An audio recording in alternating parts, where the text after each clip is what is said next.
waɗi mobde mauludi seyo danyuki annabi Muhammadu sallallahu alaihi wasallam to wuro kinnaɗo arɗo Aminu wango adadu hukuma pamara doma nder diwal Nasarawa yalde jeslare 22 lewru aranderu hitande 2025 to yimɓe inanta modibɓe fere-fere jaltiri maulidi ɗum. Den fukaraɓe jangaɓe nder jangirde wonde wuro kinnaɗo arɗo Aminu dursi qur'ana nder mobde maulidi nden bononi min ba'di lafi shakkin munumuri wa inna zalimina lahum azabun shadid tara zalimina mushbikina mimma kasabu wa huwa waqi'un bi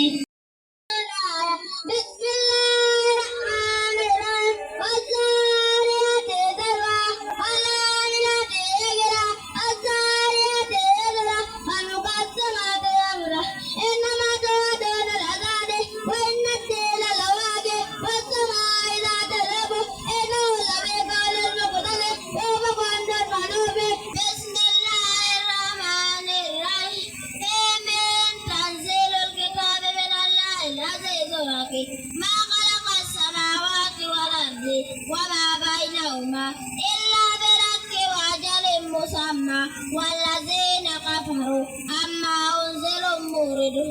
seɗɗan nder jande qur'ana senyinde de fukaraɓe jangaɓe jangirde wuro kinnaɗo arɗo Aminu wonɗon jangi hamɓe ma modiɓɓe jaltirɓe nder mofte nden dawazu go'oto nder maɓɓe waɗi. Modibbo hugiɗa kafi bacci no jangina e bacci dole ɗi mettinanay ɗum ɓernde dole piyaɓe amman kiyayo piikiɓe gaɓaje tati shari'a haɗi non ngam saboda yiɗa modibbo ɓernde mum tikka mana fulɓe pi o monna shari'a haɗi an modibbo monna piya baccel ma ngel janginta mariyawo woɗa. Ɓawo ɗoho mi heɓi yewtuduki modiɓɓe ɗiɗo janginaɓe nder de'e jangirde nden ardiɓe taskuki maulidi ɗum. Nda fuɗɗiray modibbo Sunusi. Ɗum mi waɗi maulidi nde e jangirde hande yimɓe fere-fere hoɓɓeji fere-fere diga nokkuje fere-fere wari ko ɗume gettirta yimɓe gareɓe haɗo.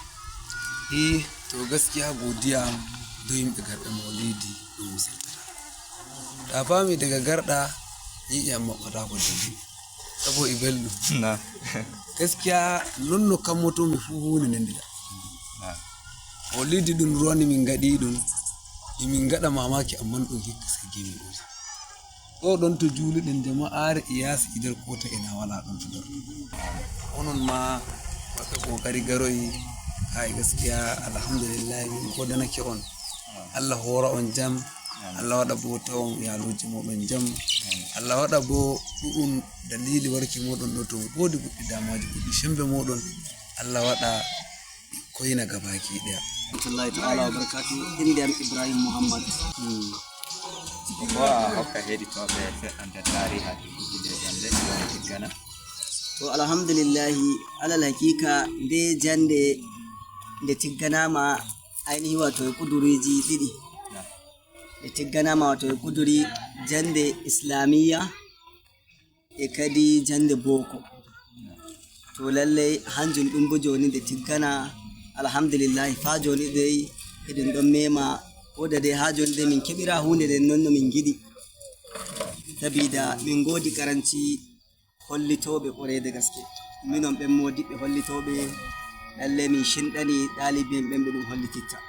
Ɓawo soyde modiɓɓe kollitaɓe nder nde e jangirde wodi soyde kare hollutuki nder jangirde nden ko modiɓɓe ɓe mbi ɓe godi fukaraɓe ko ɓuri 100 jangayɓe nder nde e jangirde to ɓe nodditiri gomnati nanta ardiɓe fulɓe dow wallitoɓe.